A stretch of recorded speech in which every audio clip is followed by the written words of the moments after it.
E'tiboringlarni sahnaga qarataman. Mana shu ikkita katta kishilar kelganimdan beri tinch qo'ymayapti. Birgalikda qo'shiq kuylaylik deb. Shu siqilma degan qo'shig'imizni yodlab berishgan ekan. Abdulloh bilan Mustafa. To'g'ri aytdimmi?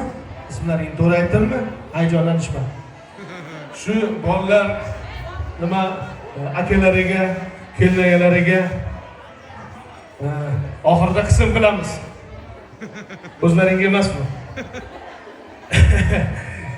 Akasiga, kelmayasiga, kelgan mehmonlarga bir to'yani tariqasida siqilmani birgalikda trio shaklida ijro etib bermoqchimiz. Yana kimdir qo'shilmoqchi bo'lsa, bemalol saflarimiz keng. Bemalol keling. Kvartet bo'lamiz sizga.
Her sözünge müştah kimseler, hatta qo'l uzatib ko'rishmasa ham siqilma, hali zo'r kunlar keladi.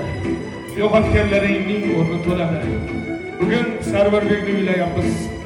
Abdulloh bilan Mustafoga ham navbat keladi.